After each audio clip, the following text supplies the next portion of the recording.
Hello everyone, I am live here from my little room studio in London, and today we're talking about the global markets and their reaction to what is the current virus crisis. So there's lots of vocabulary that we can take when talking about financial markets, and it can be quite confusing. So I want to cover about 20 different words or phrases that you may read or hear when you're listening to the financial crisis at the moment. So hello if you're joining me. I'm not using my normal setup. As some of you know, I have problems with the software, with the new YouTube updates, so I'm just live from my phone. So I will keep looking over to the side here to be able to see your comments on my computer, and also to reference the article that I'm going to read for you today. Now, the article is from the Guardian newspaper. I think it's a well-respected newspaper. And I'm going to be talking about global markets, not just one particular one. Okay, so let me just get this up on my computer now so I can see all your comments. I do hope you're all well and that things aren't getting too crazy where you are. So let me just put this on mute as well. Where is this video? Where is it? Here we are. Hello everyone, lovely. Okay. So let me see the chat. How wonderful. Hi, hello everyone, all joining me now. Lovely to see. I've got about 100 of you jumped in here. Good, fabulous. So let's jump straight into the lesson. So the article I'm reading, I will read it to you and I'll stop as I go through to explain words. I can then read it again at the end to see if you understand more.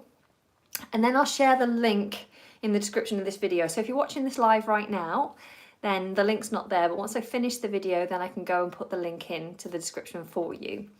Okay, so the headline is Investors Drive Global Shares Lower in a Bad Sign for Wall Street.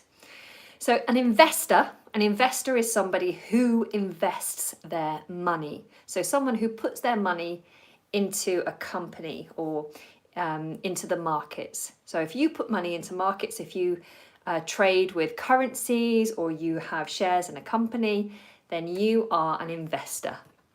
So it says investors drive global shares lower.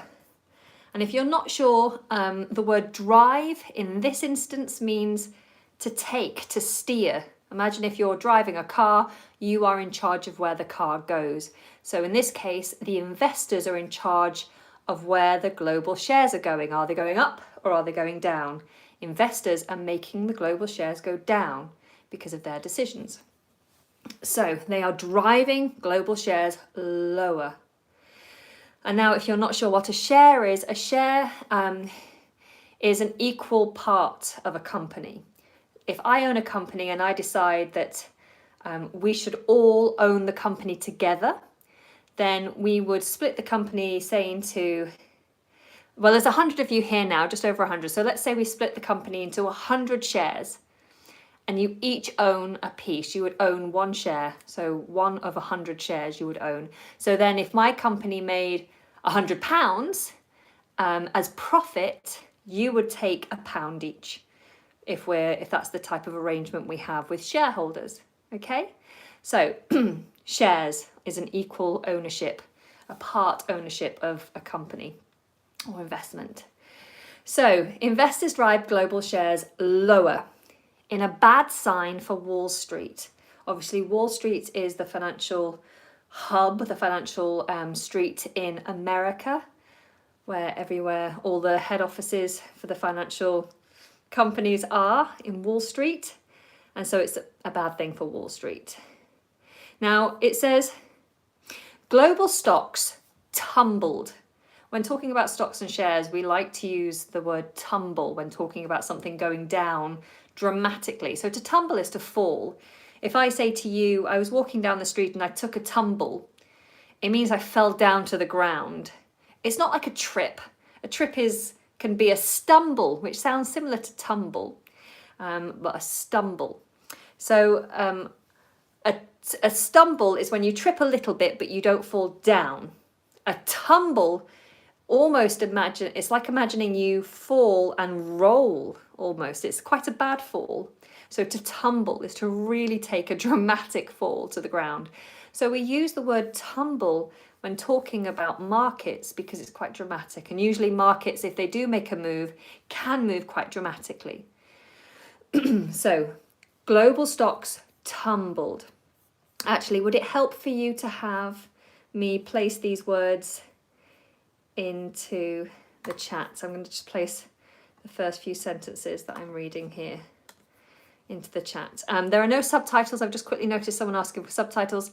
This is live right now, so there will be no subtitles at this point in time. The subtitles will come later. Okay. So global stocks tumbled. They went down on Monday, despite the US Federal Reserve's emergency measures to address the economic slowdown. So global stocks tumbled on Monday despite, now the word despite means even though one action to stop something from happening was going on, they still did it. It might be like, I got cold despite wearing my warm cardigan. So even though I'm taking an action to keep myself warm, I still felt cold. So despite means even though. So it's like an opposition thing. So global stocks tumbled on Monday despite the US Federal Reserve's emergency measures. Now, the Federal Reserve is like the Bank of England for England. It's the place that, like the head office for all the money in America. Think of it like that. So the US Federal Reserve. They use emergency measures. An emergency measure, I think we covered measured in last week's live lesson. A measure is a plan in this context. An emergency measure is a plan in an emergency, basically. It's a plan of how to deal with urgent situations. So the Federal Reserve has put in emergency measures to address the economic slowdown. Here, the word address means to deal with. Obviously, normally an address would be a location. What's your address means where do you live? But if you use address as a verb, it means to deal with. I will address your questions when I have time. That means I will deal with your questions when I have time. So going back to the text, global stock markets tumbled on Monday despite the US Federal Reserve's emergency measures to address the economic slowdown. So the plans they put in place were to try to deal with the economic slowdown, which is obviously caused by the coronavirus. So, carrying on, I'm going to copy and paste the next paragraph into the chat here so you can see it. Oh, can I post that? Is that too long? Oh, it's too long. Hang on. Is that okay? Yeah, there we go. All right. So, up to here. European markets opened sharply lower on Monday, with London opening more than 4% lower. The glum opening followed a difficult day in Asian markets, where sentiment soured throughout the day. So let's break this down. European markets, obviously the markets in Europe, opened sharply lower. So that's an interesting adjective that they've used there. Sharply is very steep. Something is sharp, it's very fast. Right? A knife that's sharp would hurt you. So it's a quick fall, sharply lower from where it was before on Monday. With London opening more than 4% lower. Now they say the glum opening. This is an interesting word. I wouldn't normally see this word when talking about financial markets, but glum means depressed. It's quite a nice little word, actually. Obviously, it means something negative, but I feel like it's quite a colloquial word. So to be glum is to be blue or depressed. I might say, why are you so glum today? And it's spelt Glum if you haven't seen it in the chat. So the depressed opening followed a difficult day in Asian markets where sentiment, and the word sentiment means feeling or opinion. So the overall feeling in the markets soured throughout the day. Now, if something goes sour, it means that it goes bad. So you could say the milk soured. That's what we would normally use soured with. The milk has soured. And it means that the milk has gone off. The milk has turned bad. You wouldn't want to drink it because it will make you ill. So they're saying sentiment, feeling and opinion has soured, has gone bad throughout the day. Australia led the region's... Oh, I haven't shared this with you. Let me share it with you first so you can read it. I think that helps you. Okay, so Australia led the region's drop with a 9.7% plunge in the S&P and ASX 200 stock index, leaving it down about 30% from its high last month. So here, Australia led the region. It meant it leads the way. It set the pace. Led the region's drop with a 9.7% plunge. Plunge means, again, to go low very quickly. We tend to talk about plunge when talking about water. You plunge into the pool.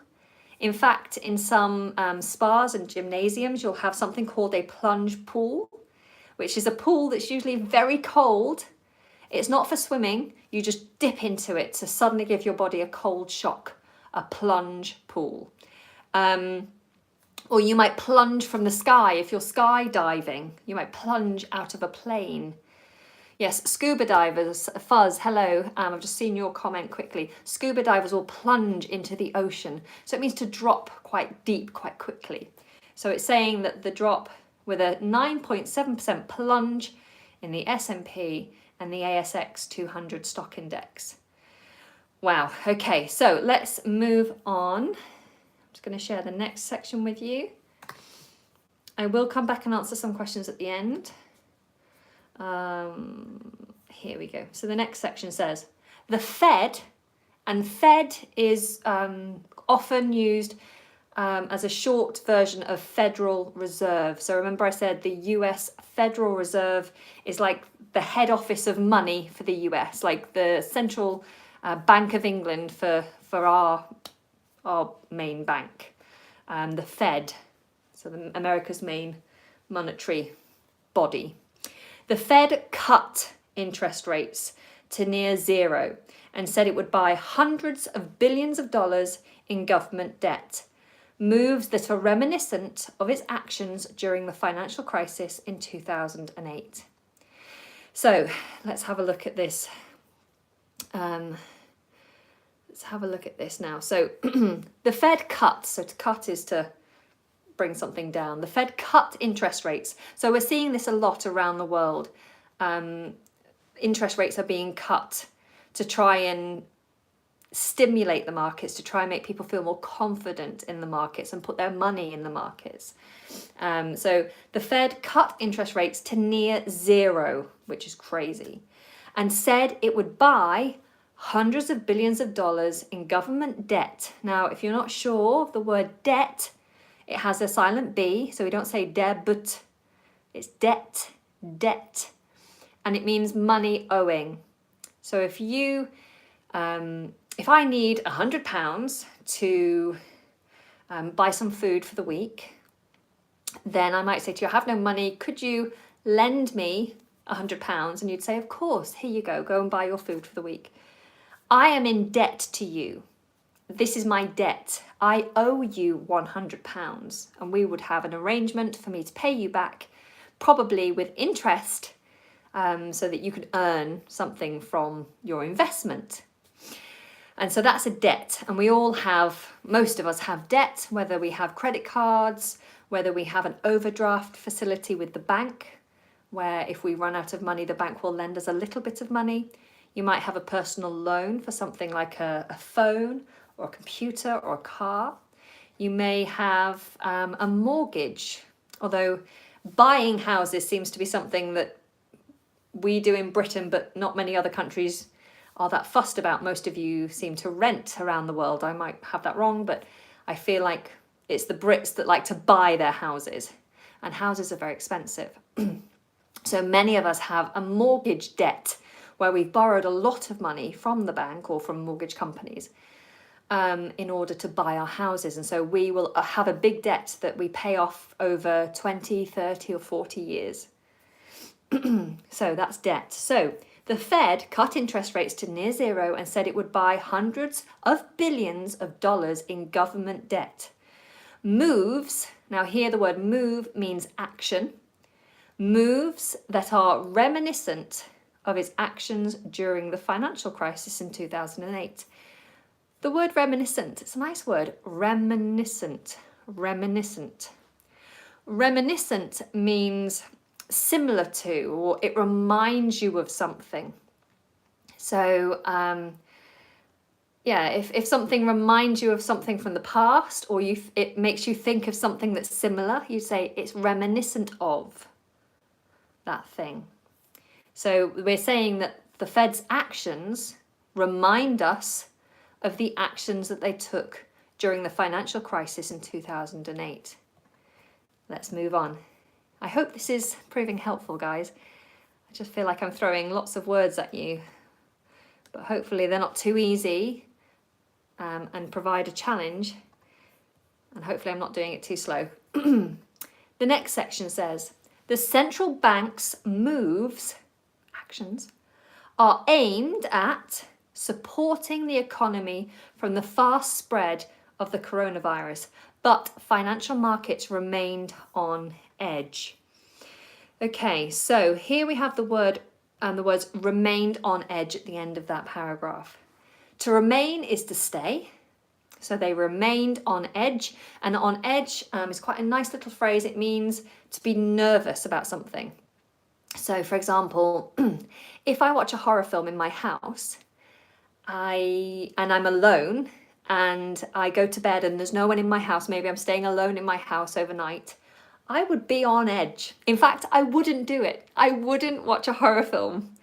Probably even if someone was in, I don't watch horror films anymore because they scare me too much, and I'm on edge all night worried about monsters and people breaking in, and I get very nervous about personal security. And so I'm often on edge if I watch something that scares me or spooks me, okay?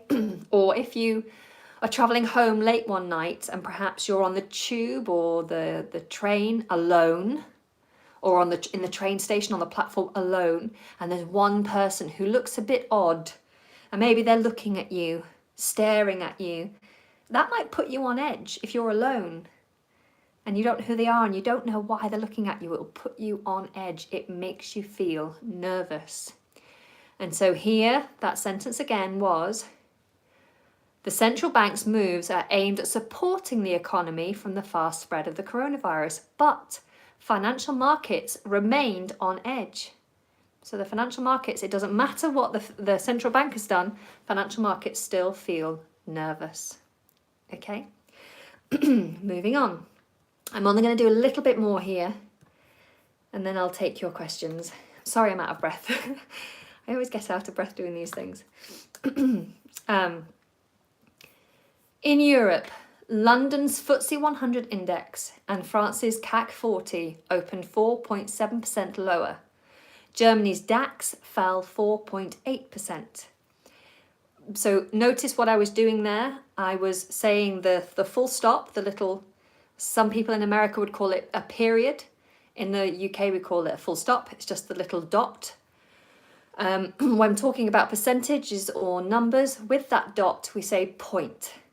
So 4.7, 4.8 were the numbers there. Also notice how I said those particular markets. So the FTSE is pronounced FTSE, FTSE 100. And in France, you have the CAC 40, which is pronounced CAC. I had to look that up today. I wasn't sure, but that is how it's pronounced, the CAC 40. And in Germany, it's the DAX. The DAX is the DAX. Okay. Let's move on. Now, there may be some of these financial markets that I do mispronounce because I'm not familiar with all of them. I did do a little bit of trading many years ago. I lost a lot of money. Don't trade if it's not your job. Don't mess around with stocks and shares and trading currencies. It's if you're an emotional person, especially. Okay, so here we go. Asian markets began the day mixed before turning downwards. In Japan, the Nikkei 225 index finished 2.5% lower. In China, the Shanghai Composite Index fell 3.4%. Okay, so there we've got the Nikkei. I know that that's how it's pronounced. The Shanghai Composite Index, that should be fine. I'm just going to share with you one more here. So this is the last piece I'm going to read. South Korea's Kospi Index. I'm not sure if that's correct, the correct pronunciation. Just guessing, Kospi, but feel free to correct me. The South Korea's Kospi Index fell 3.2% after the close of trading, so the end of trading, the close of trading. The country's central bank slashed its key benchmark lending rates. So to slash is like a dramatic word to cut, to slash. So to make a big cut is to slash. So the bank has slashed its key benchmark lending rate. So the word key here means important, very important. So they've slashed its key benchmark. Now benchmark means if something's benchmark is the level of quality that's then used as the standard when comparing other things. So you might say, for me, if I do a lesson, my first lesson, that lesson will set the benchmark. This is an example of my lesson. This is the standard of quality that you can expect from my future lessons. So this is the benchmark because you have nothing else to compare it to. When I produce more videos, you would expect that it would hit that benchmark, if not be better. But if I produce a video that's much worse, perhaps you can't see me because it's so dark. Maybe the signal drops out, which it has done a lot in the past, and maybe you can't hear me. Maybe I don't teach English at all. And you're like, what's going on? This is way below the benchmark that Anna set with her first lesson. Okay, so everything has a benchmark, something that you judge it by and compare its quality. Okay, so the banks slashed their key, important, benchmark lending rate. So their lending rate is like an interest rate, and it's what they base all the other products on. Okay. Okay, I am going to go on a little bit more if this is helpful. So let me copy and paste some more for you. Only a little bit more though, I promise. I won't keep you too long. How long am I on? 23 minutes. And how many people are here? Oh, 159. Hello everyone. Lovely. Here we go. So the next bit is Hong Kong was down 4.2% in late trading. Yields on US Treasuries fell sharply, there's that word again, fell sharply on the Fed's bond purchase plan. I'm going to share the next bit with you. I'll come back and tell you what a bond and a yield is to the best of my ability in a moment. So the next bit says, the news pushed bond prices sharply higher and sent yields, which move in the opposite direction, down. And then the final little bit here.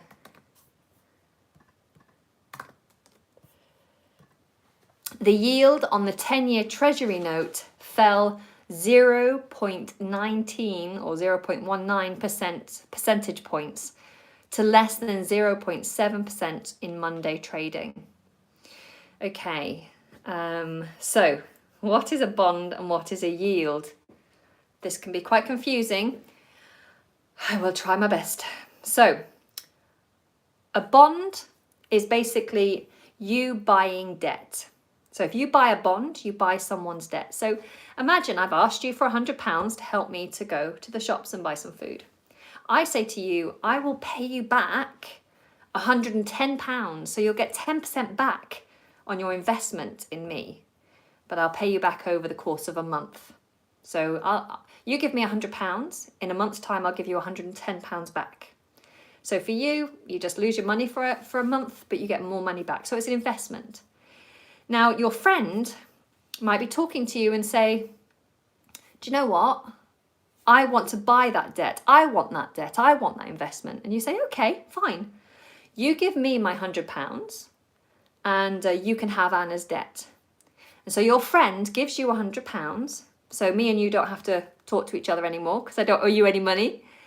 And now I'm going to talk to your friend, and your friend is the person I owe £110 to. So your friend has just bought a bond. They have bought my debt. And that's what a bond is, basically. You buy an investment, a set investment that will bring back money. The problem with bonds is you can't always guarantee. Most of them, I don't know if most of them actually, but some of them are uncertain. So I could just turn around to you in a week's time and say, I'm sorry, I've lost my job. I have no money, I'm bankrupt, I can't pay you back. So there's a risk that you might not get your initial investment back. And so that's a risk.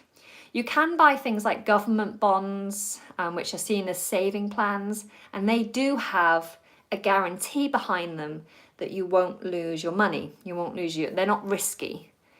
I'm not really sure the ins and outs of it. It's quite confusing, all this financial stuff, but that's primarily what a bond is. It's to buy debt.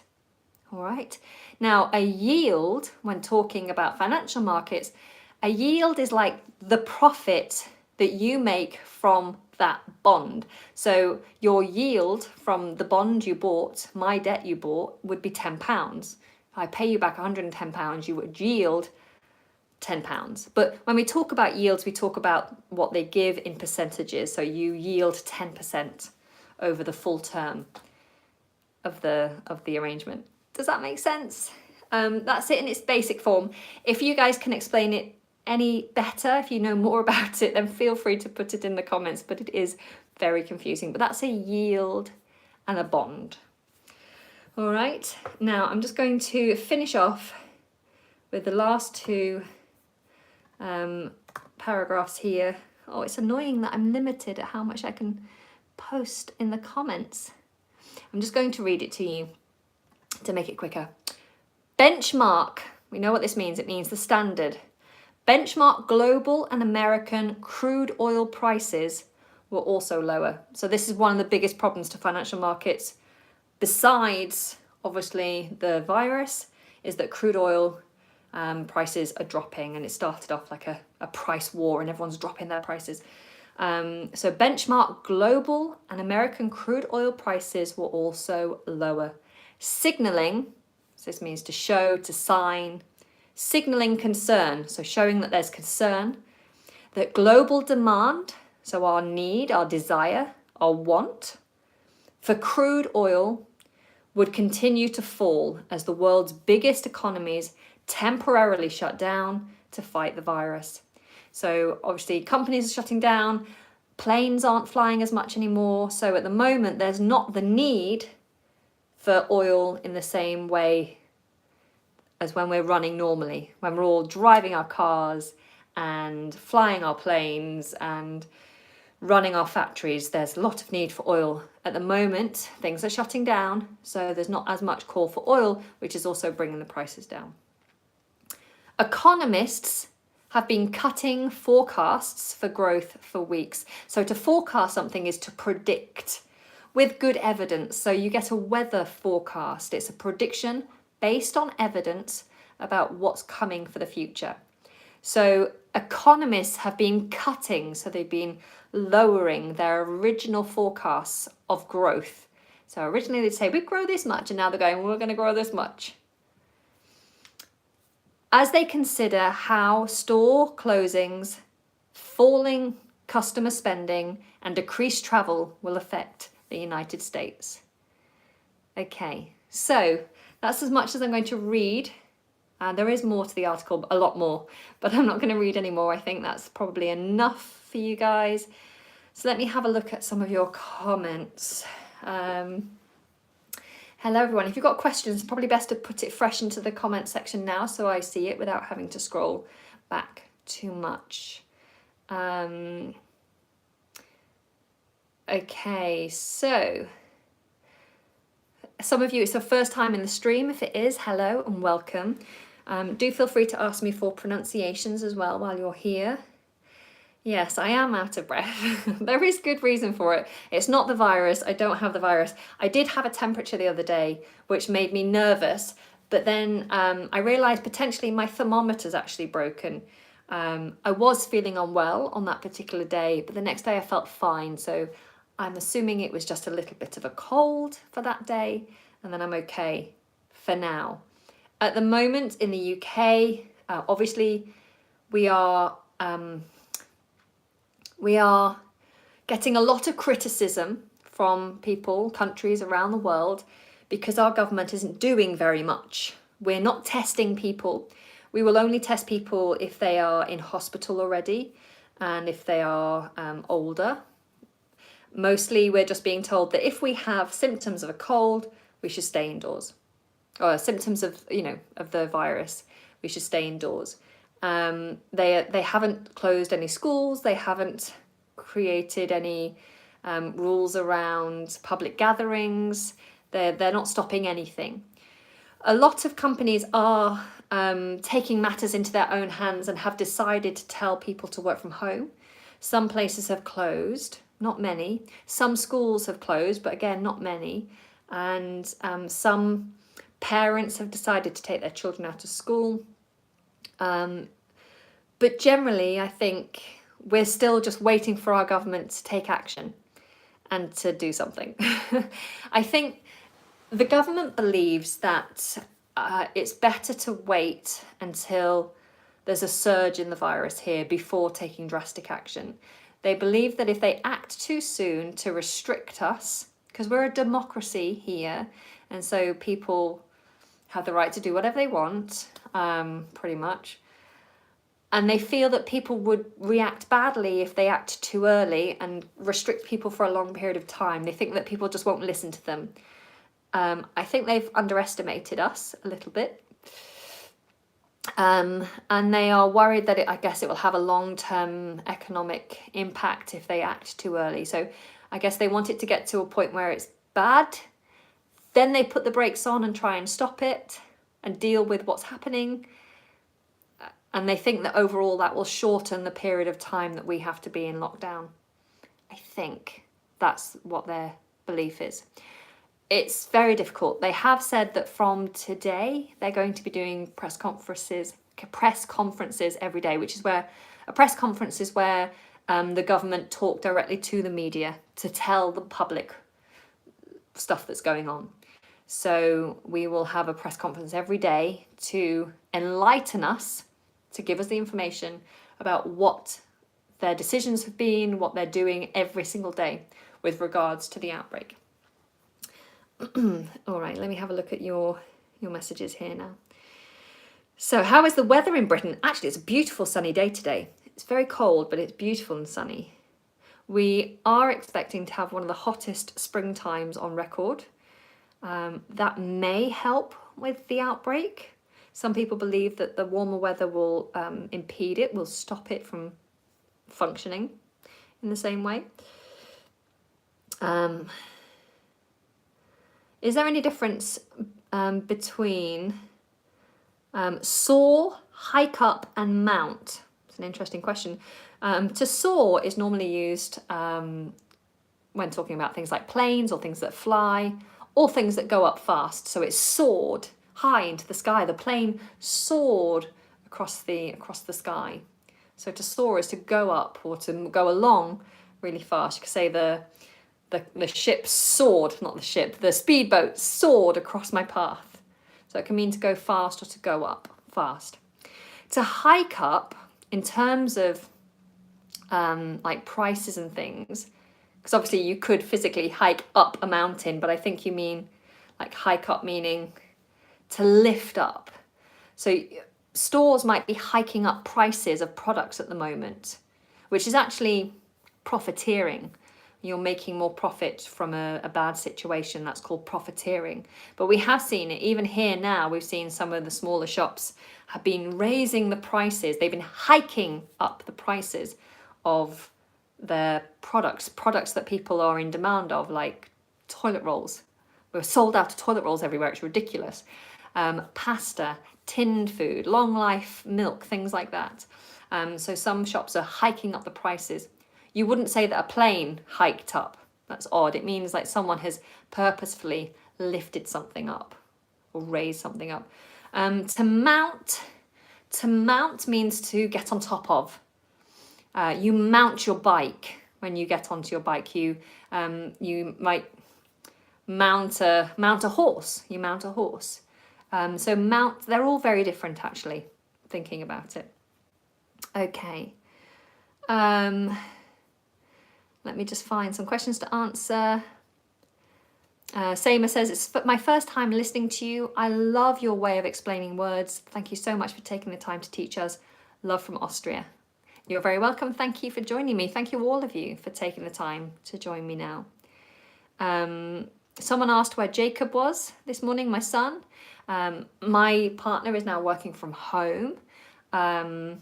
And so there's two of us trying to work here at the moment. So we were unsure what to do with Jacob, whether to have him at home and one of us stop working to look after him, or whether to take him to nursery as I normally do. We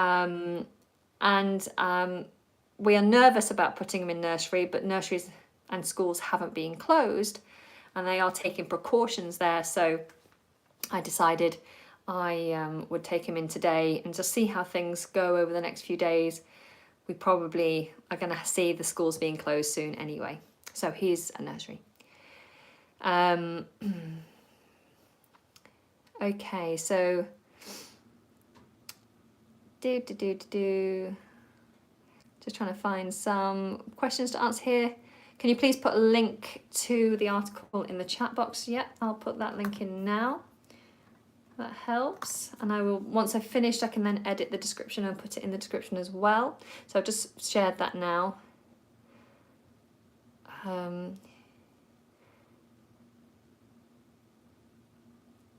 Oh, okay. Guys, if you're making inappropriate comments, then I'm just going to hide you. So you're just wasting your time. Any more questions? I need a synonym for crude oil. I don't know any off the top of my head. We could just say oil, or we could just say crude. Just say crude. You don't need to say crude oil.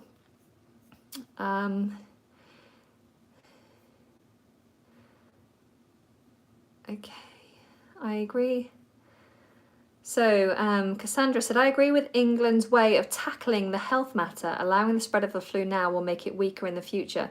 This flu will go around for a year at least. It is one way of thinking. I think the main concern is that because the government isn't taking it because the government isn't appearing to act, it means the British public, a majority of the British public, are also not taking it as seriously, and therefore people are still interacting, going to see their older, more vulnerable family members, and it means that those people aren't protected. That's the concern. Let me have a look for some more. Daniel says, I feel like you're not only an online English teacher, but you're also like a news broadcaster. You're a news broadcaster. That's what I would be. You broadcast the news, just means you put it out, but you're a broadcaster. Thank you very much. So I'm just trying to find some questions. What's the difference between and among? Between is very specifically in the middle of two things. So you might be, I'm between a wall and on that side of me is a door. So I'm between a wall and a door. It's in the middle of something. Among is what you would use if it's more random and you're in the middle of a group of things. So you might say, I walked out among the crowd as I arrived at the concert, or as I disembarked the train. To disembark is to get off. As I disembarked the train, I was among all the passengers. So it's like to be surrounded by or in the middle of a group, whereas between is to be in the middle of two things which are on either side. Hope that makes sense. Good question, really good question. What does mean heck? What does heck mean? Or if you say heck no, heck is just like a word to emphasize what you're about to say. It means like hell. I mean, like in America, they might go hell no, meaning no, I really don't want to do that. Hell no. But you can also say heck no, heck. You might say what the heck, which is the same as what the hell, but it's a little friendlier. Like a child would say what the heck, but if a child said what the hell, they'd probably like arouse annoyance from their parents. What are you saying that for? So what the heck is something that we'd say, just to emphasize like surprise or disagreement with something. What the heck? No, I'm not doing that. All right, let me have a look. To get on a train is embarking. Yes, if you get on a train, you embark, and to get off, you disembark. It's the same with a boat. Oh no, with a boat, sorry, you board. With a train, you can board as well. Embark is definitely used with flights. You'll see it in airports to embark and disembark. Maybe it comes from French. Is that a French word? Any French people here? To embark? It sounds like embarquer. Is that French or Spanish? I don't know. But it means to get on and to get off. Definitely used in the airports. Actually, on trains and on boats, you talk about boarding. Although I would embark. When I worked on the cruise ship, we talk about disembarking at a certain time. It's just a more advanced word for board and unboard. Disboard. No. What's the opposite to board? What is the opposite to board? I'm having a mummy moment, a baby brain moment. Okay, why do we use question tags aren't I for I am? Why do we? Because I'm not as a contraction is not a word. We don't contract I'm not I. And also the order is just odd. So I am not I wouldn't work as an order. And to contract I am I again doesn't work. It's not a word. Are and aren't contracts very nicely. Aren't I? I always say don't question why. Just learn the use. Don't worry too much about why, because English is crazy and is constantly changing. So don't worry too much. Why do we use an article before? Why do we use the article a before must like? It's a must. It's a must that I hit something. So in that sentence, if you're using must, it's a must. You're using must kind of like a noun to suggest it's something it's a thing you have to do. It's a must. So when creating a video for YouTube, it's a must for me to plan my lesson. It's a must to provide a thumbnail, which is the picture that you see before you click on the video. It's a must to be happy and smiley. It's not a must, but it's what I like to do. So here you're using the word must like a noun as a thing that has to be done. So that's why we use an article with it. Does that make sense? Okay.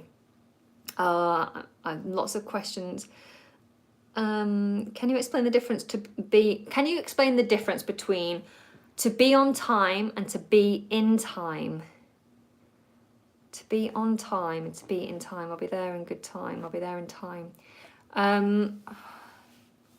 Off the top of my head, I can't think of many situations where I'd use in time. I'll be there in time, don't worry.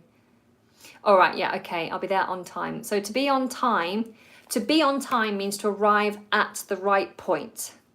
you need to arrive at work at 9 o'clock in the morning.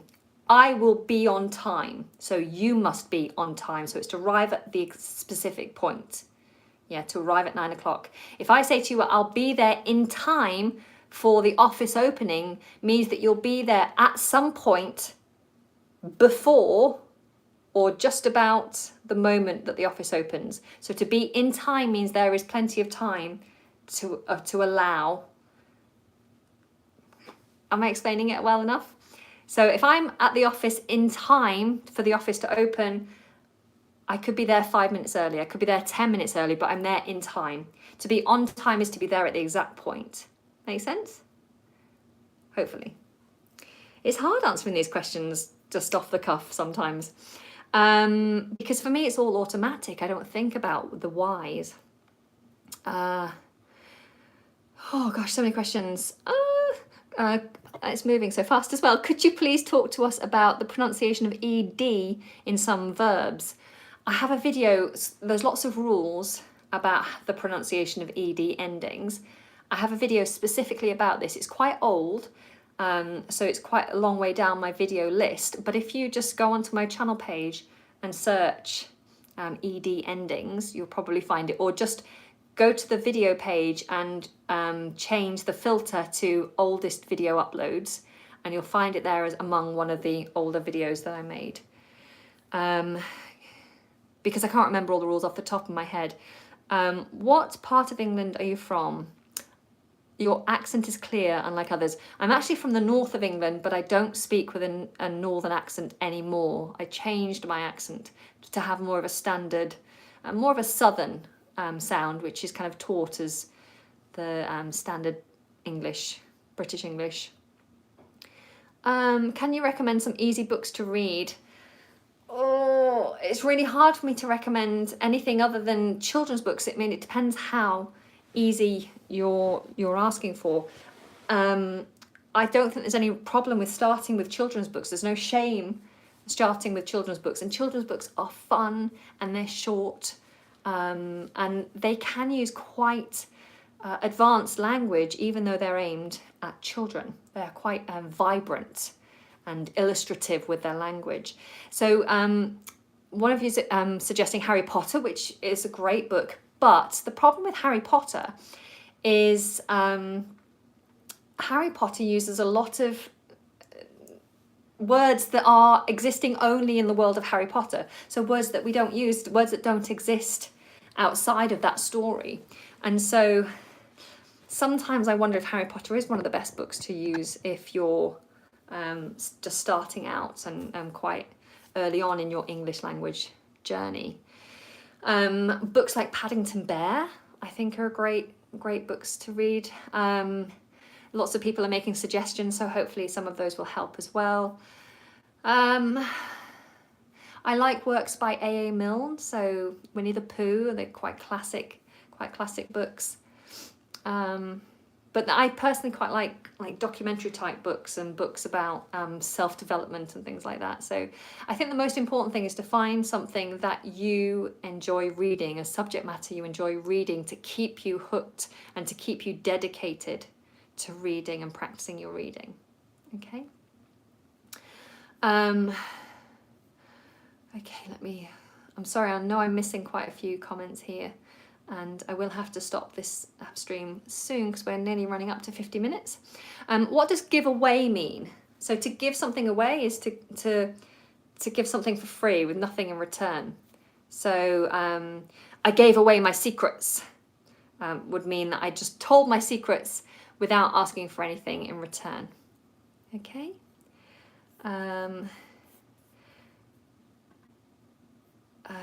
Can you please tell me the meaning? Oh no, I've already done that one. What are the accent differences in the UK? Wow, the answer to that is so vast that we don't have enough time to cover it in one video. There are so many different regional accents in the UK that it's baffling, mind-boggling. We have a crazy amount of different regional accents, and the differences are vast.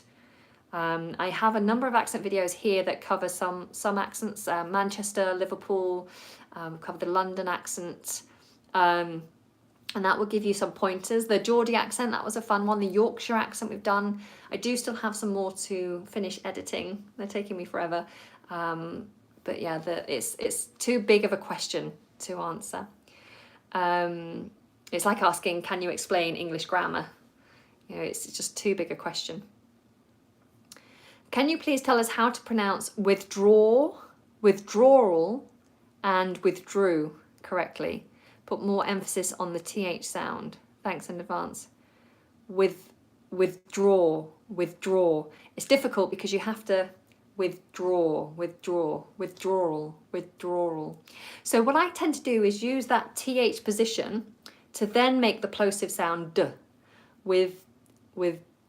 and I'm just pulling the tongue back slightly, but it's still pressing against the back of my top teeth, rather than going to a clean D sound where the tongue is just touching the alveolar ridge, which is just behind the top teeth, and it doesn't touch the teeth at all. That's a clean D. But because you're going from a TH into a D, my tongue only ever so slightly moves, but doesn't go into the clean D sound. So withdrawal. Okay. Is the article in today's Guardian? Yes, it's from today, but it's online. In answer to that question. Please make videos on all tenses and active and passive voices. Yes, I did a video, so I'm covering the tenses as I go, and I did a tense video. It was very tense. I did a tense video on Friday. I released that, so you can go, and that was on present continuous. And yes, I've got more to come. Boggling, what does that mean? So if something is mind-boggling, it means it's confusing. A bog is actually like a wet, muddy field area. So a bog is somewhere where you wouldn't walk because you stand in it and your feet go down, and maybe there's gases that come up so it bubbles. You might a stinky bog. It smells bad, you wouldn't go there. But if something is boggling, think about something bubbling, so your mind is being boggled, mind-boggling. It is a slang term. Is it a slang term? It's definitely a fun word. But if it's mind-boggling, it's like your mind is just confused. It's hard to comprehend. It's mind-boggling. Can you tell me the difference between in the midst, and in the middle? They're the same. They're the same. It's just one is, I think in the midst is quite a nice, it sounds quite nice, doesn't it? It sounds quite posh. Not mind-bugging, so I've just seen someone write mind-bugging, mind-boggling, boggling. Let me write this down if I know how to spell it. Boggling,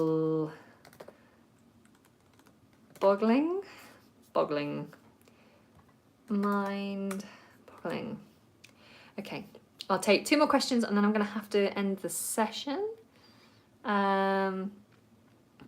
So can you, I've just lost the question. And when you're teaching us how to pronounce words, says Isaka, does it work if we're speaking with USA natives? So obviously I teach British English pronunciation. Now, Brits and Americans, a general American and a standard Brit who have like kind of standard accents will understand each other, no problem.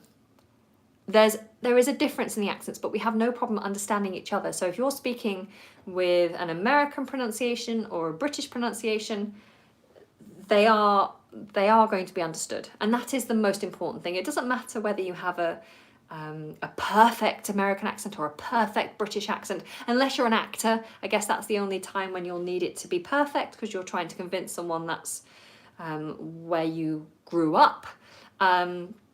If you're playing a role of someone that grew up in that place. But your aim should just be to be understood, to be clear. And many people with regional accents, like a Texan or a Scouser, will find that people can't understand them very well because their accent is very different to the standards for those countries. Okay, so it doesn't matter if you learn some British pronunciations, Americans will understand it completely, no problem. Okay. All right, so when is your birthday? My birthday is in September, so quite a long way from now.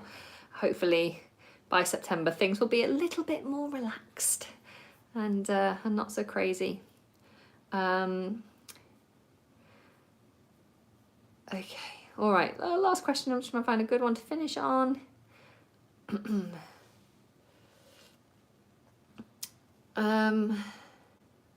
When to put the word the before nouns and when to remove it.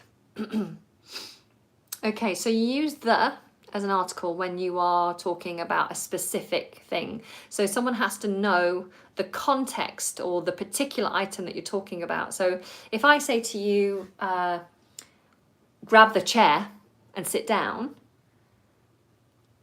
that would suggest that you know exactly which chair I'm talking about. So perhaps there's only one chair in the room. Therefore, the would work because I'm talking about the specific chair. Grab the chair and sit down. If there's a room full of chairs and I say grab the chair and sit down, that would be very odd because you don't know which chair I'm talking about. So you'd have to say, grab a chair, any chair, and sit down. Yeah, does that help?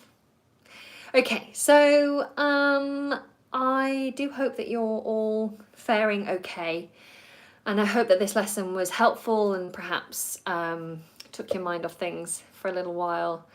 I'm going to be releasing another video on Friday. I always try and release videos on Friday, and I always try and go live on Monday. That's the idea, but obviously when things start to really change here, it might be a little bit disrupted because I won't have the opportunity to work in the same capacity because I'll have to be looking after Jacob full time, and he's a very busy little toddler. He doesn't like me to have my laptop out. I can't type because he wants to come and type as well, so I can't sit and work with him when he's running around, and he's very active. He likes to climb all over things and get himself into trouble.